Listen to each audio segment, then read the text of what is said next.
અથડામણ તો રહેવા દો. એ ભાભી, અમારો ભેરુબંધ બહુ શરમાળ છે હો. આઈ સુધી તો મેં એને લઈ આવ્યા. આગળ તમે સંભાળો. હાલો ક્યાં જાવ છો તમે મને એકલા મૂકીને બધાય? હવે અહીંયા અમારું શું કામ છે? હે તારા એકલાનું જ કામ છે. હાલો ભેરવો. તમારી મરજી. હા હવે ભરી દે મારી રકાબી. નાક હજી નાક નાક નાક. ચાલ બોલો ભાઈ. અરે વાહ, આજે તો મારે આંગણે ગામનું પંચ પધાર્યું છે. બેસો બેસો. બોલો શું વાત છે? ભાઈ વાત એમ છે કે ગામનો ઊભો મોલ સુકાય છે. એ તો ઠીક, પણ પીવાનું પાણી ભરવા એ ગામના બૈરાઓએ 2 ગામ દૂર જવું પડે છે. ભાઈ તમે લોકો તો ગામના પંચ પરમેશ્વર છો. તમે લોકો જે કહેશો તે મને મંજૂર છે. ભાઈ હવે તું જ અમારો પંચ અને તું જ અમારો પરમેશ્વર. તું જ આમાંથી કોઈક માર્ગ શોધી આપ. અપના હાથ જગન્નાથ. કાલે સવારે આખા પાનેલી ગામે ગોદાળી તગારા પાવડા લઈને નદીના પટમાં આવી જવાનું છે. અને હા, ત્યાં નાત જાતના કોઈ વાળા નહીં ચાલે. અને ગામની એકતાનું પહેલું પગથિયાનું મુહૂર્ત, તેમના કામનું મુહૂર્ત જીવાભાઈ સોલંકી કરશે. બોલો હર હર મહાદેવ! નર્મદા મૈયાની જય!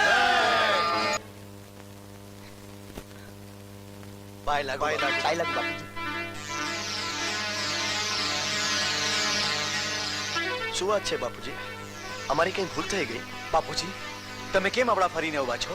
એ મોટા ભાઈ, આ બાપુજી આપણાથી નારાજ છે. હો, મને એવું લાગે છે કે તમે મારી પેદાશ જ નથી. તમે ત્રણે જો મારી પેદાશ હોત તો 17 વર્ષથી મને જેલના સળિયા ગણાવનાર પરશુરામ જીવતો ના હોત. તમારા સોગન બાપુ, પરશુરામને હું જીવતો નહીં છોડું.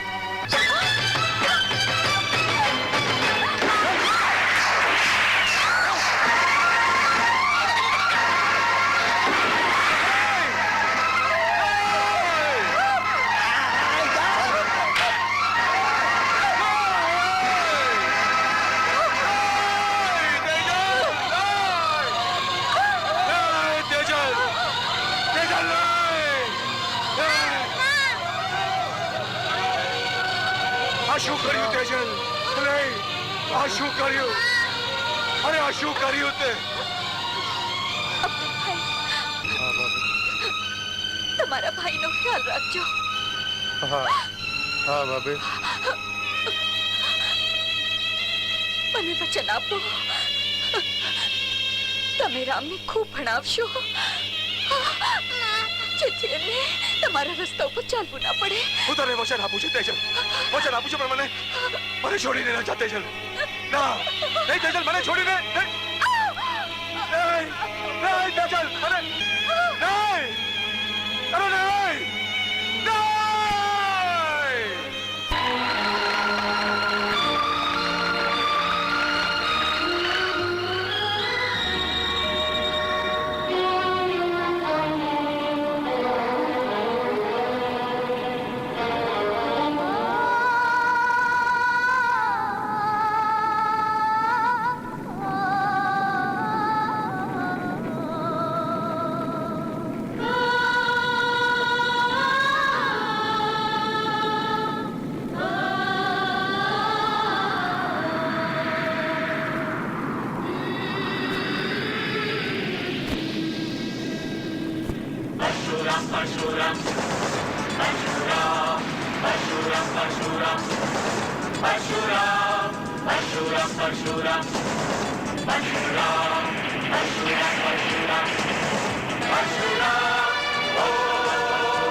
જાય છું પરશુરામ મને માફ કરી દે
ભાભીને મારી નાખી દે હરામખોર.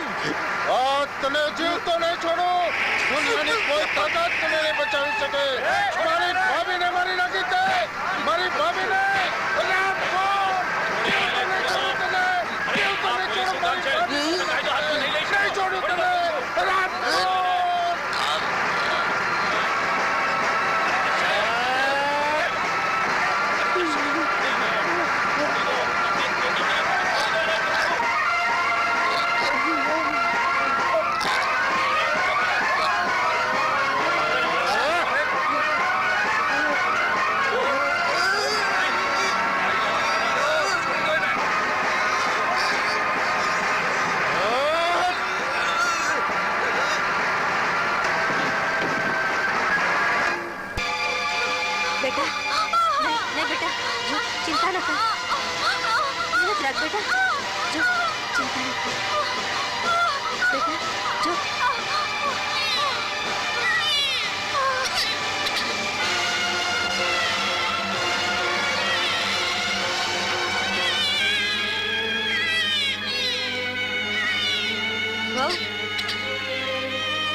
મુળુબા ખૂન કેસમાં સાક્ષીઓની જુબાની અને પુરાવાના આધારે તમામ વિગતો તપાસ્યા પછી અદાલત આરોપી અબ્દુલને ગુનેગાર ઠેરવી જન્મટીપની સજા ફરમાવે છે.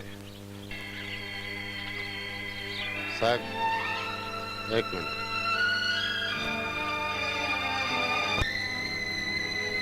એ પરશુરામ, તારી ભાભી ક્યાં છે? કેમ દેખાતી નથી? અબ્દુલ અબ્દુલ ભાભી ભાભી તો માં, દીકરા રોશની તો રોશની? શું થયું રોશનીને માં? શું થયું? હા, રોશની ખુદાને પ્યારી થઈ ગઈ.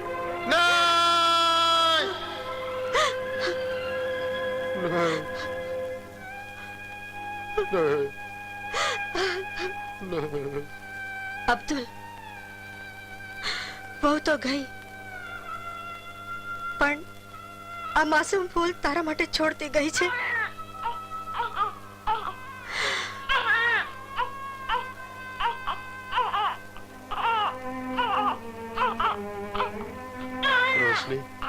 રોશની તો જતી રહી. હવે આ માસૂમને માનો પ્રેમ કોણ આપશે? એ અબ્દુલ, અરે કેવી વાત કરે છે યાર. શું પરશુરામ મરી ગયો તારો દોસ્ત? હું આપીશ એને માનો પ્રેમ. હા. માની મમતા જ નહીં, બાપનો પ્રેમ પણ તારે જ આપવાનો છે દોસ્ત. હા દોસ્ત, હું નથી ઈચ્છતો કે 20 વર્ષ સુધી આ બાળકીને લોકોના મેણાનો માર સહન કરવો પડે કે આ ખૂનીની દીકરી છે, આનો બાપ જેલમાં છે, એની મા બાપ બધું તારે જ બનવું પડશે. હા દોસ્ત, હું તને વચન આપું છું કે મારી આ દીકરીને હું કદી આંખોથી અડકી નહીં કરું.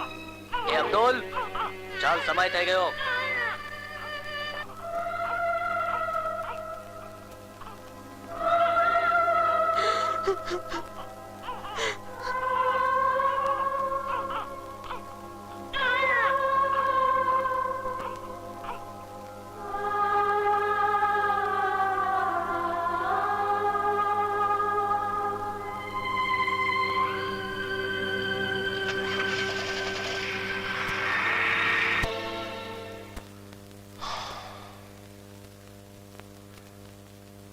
પરશુરામ બધાનો, પણ પરશુરામનું કોઈ નહીં.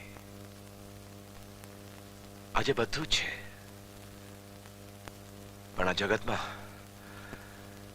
આ જગતમાં મારું કોઈ નથી. શક્તિ, જગમાલ, કોણ જાણે કેમ આજે મને અબ્દુલની ખૂબ જ યાદ આવે છે. અબ્દુલની. પરશુરામ! અબ્દુલ જેલમાંથી છૂટીને આવી ગયો. અબ્દુલ? તું પાછો આવી ગયો, મજા આવી ગઈ. અરે અબ્દુલ, તારી સજામાં હજુ 2 વર્ષ બાકી હતા ને? બાકી હતા, પણ સારી ચાલ ચલકતના કારણે સરકાર મા બાપે મને વેલો છોડી મૂક્યો.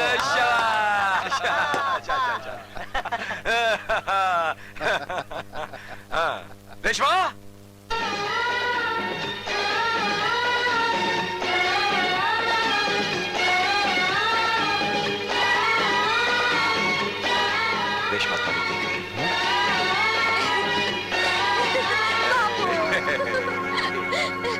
બાપુ, મને ઉઠતા જરા વાર લાગી ત્યાં તો જતા રહ્યા ને બહાર. દવા પીધી કે નહીં? હા પી લીધી. હા. બાપુ, આ કોણ છે? રેશમા, આ છે મારો ભાઈ. હા, મારો ભાઈબંધ છે આ અબ્દુલ.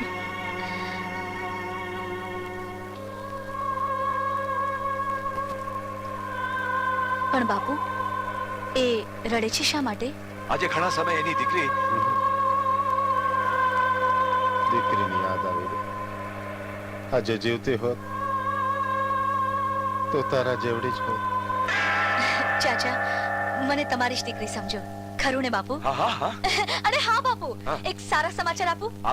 આવતીકાલે મારો ભાઈ રામ આવે છે. શું કહે છે? હા, રામ આવે છે? અબ્દુલ, આપણો રામ આવે છે. જાગવાલ, શક્તિ, મેમા, આખા ઘરને શણગારો. આજે મારા જીવતના અંધકારમાં જ્વાળા પાથરવા રામ આવે છે.